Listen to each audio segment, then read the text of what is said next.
Hi YouTube, welcome to my channel. I am coming to you today because I have been seeing something that has had me very confused and perplexed, and I wanted to talk about it today.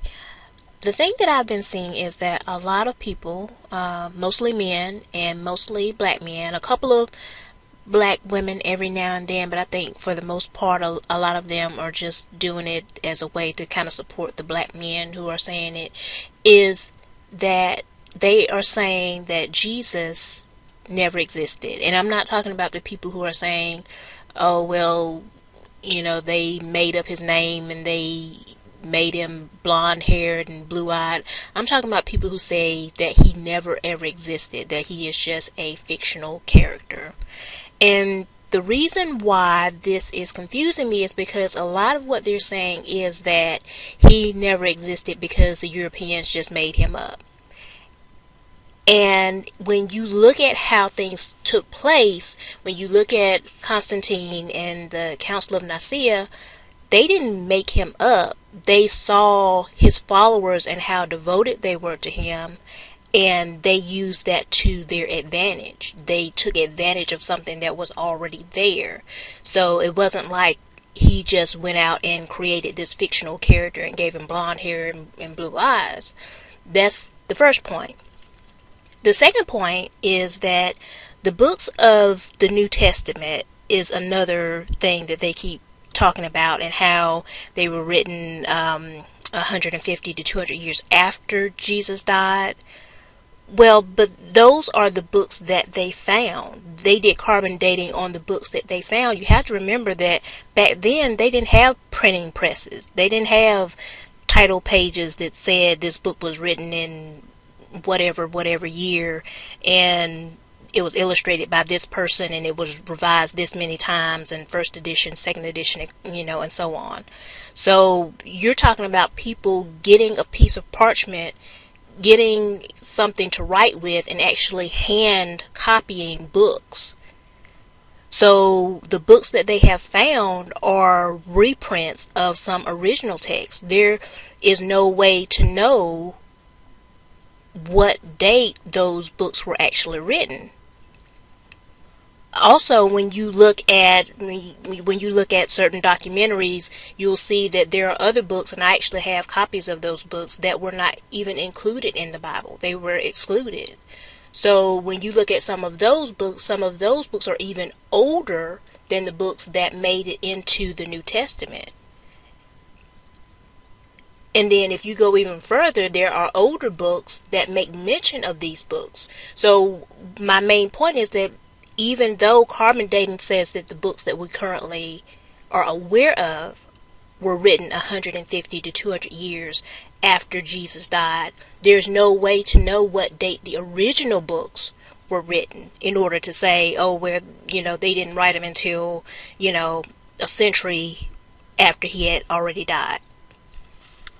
In my opinion, and again, this is just my opinion, I think that the men who are saying these things and who believe this, or say they believe this, they're doing so out of anger and frustration and hurt.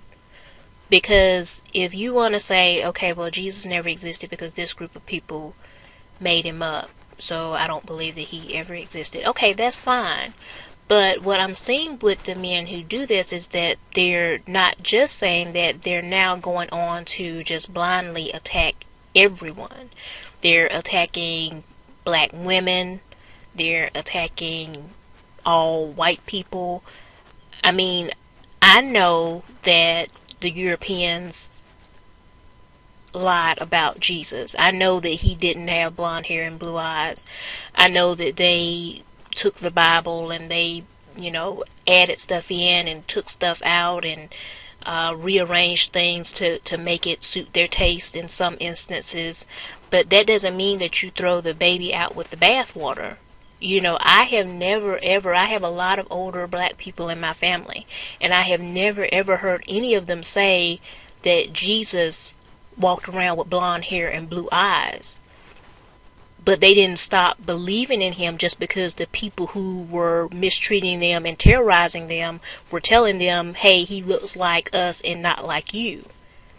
they still knew what Jesus really looked like. So that's my confusion, is that, okay, you want to say he never existed because, the Europeans, lied about him and made up this stuff. That's one thing, but then to take that and use it as an excuse to basically hate everybody else. To tell everybody else you're going to hell and you're going to be underneath me because this group of people way back when who are now dead and gone lied. So that's just my confusion with the whole situation. That's my take on it. My thing is being a believer, and I know some people are really, really what's the word for it? They're really serious when it comes to, titles, saying I'm not a Christian anymore, or, I'm Hebrew Israelite, or, things of that nature.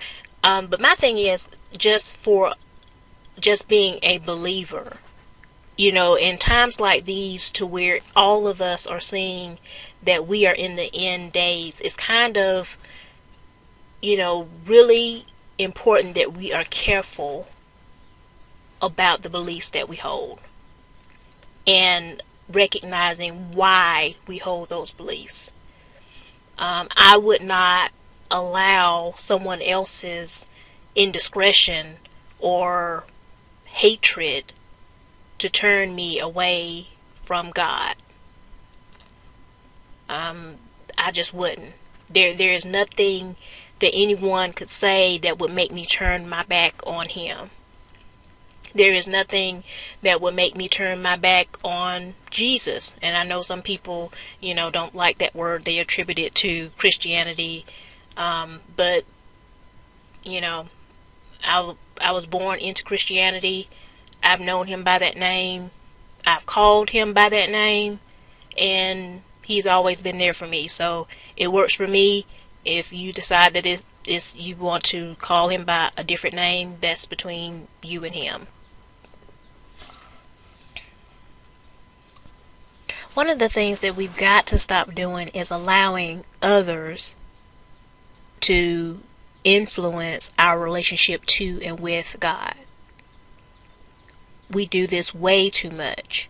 One example of this, or is kind of sort of an example of this, is when the movie The Da Vinci Code came out, and all the Christian folk got all upset because they were saying that Jesus had married and had a child and some other stuff in the movie. And I'm thinking to myself, okay, we're supposed to be Christians. People are starving and dying and being killed, and we're causing all of this uproar over a movie. I'm looking at this and I'm saying to myself, I believe that Jesus died for us, for all of humanity. So there is nothing that anyone could say that would ever make me stop loving him. There is nothing that they could portray. There's nothing that they could make up. There's nothing that they could have a theory about that would cause me to get upset and all riled up. Because if it's something that's important, he's going to let me know. He's going to show me the truth. And my belief that he came here with us trifling human beings and put up with us and died for us, that's really all I need to know. Anything else that anyone has to say is irrelevant. That's one of the aspects of the Hebrew Israelites that I really like, is the, coming away from the organized religion and having a direct relationship with God, as opposed to it being, influenced by all of these people and all of this dogma and all of these different ceremonies, and you gotta believe this and you gotta believe that, or you can't be in my clique, or we have this denomination over here for this and that denomination over there for that. I'm like, if it's all the Christian church, then why is it that there are over 14,000 different denominations just for one church. So that's that part of their message is the part that I really like, because I myself am not a big churchgoer, and that's one of the reasons why. I have always had a relationship with God ever since I was young, ever since I was a little girl. And I have always felt his presence, and I have always talked to him and, sought his guidance in my life. Excuse me. So when I say that God is my best friend, I mean that he is my best friend. I mean that there is not another person on this earth or thing on this earth that has been better to me, has loved me more, has cared for me, has looked out for me than him. So it's not about, I go to church every Sunday and I go to Bible study and that's how I have my relationship with God. No, I have my relationship with God whether or not there is not another church built on the face of the planet. It's me and him. It's not about a building. It's not about singing hymns. It's about me and him. I know some people are not going to like some of the things that I said, and that, some people are going to disagree, and that's fine. I don't have a problem with that as long as it's done with respect and, not coming at people with a whole bunch of cursing and name calling and things like that. My thing about making this video was that, I love everybody, and I think that we as believers should be able to be civil and respectful to one another and share information. And my thing is, if you don't agree, there's no reason for you to attack others just because you disagree with them.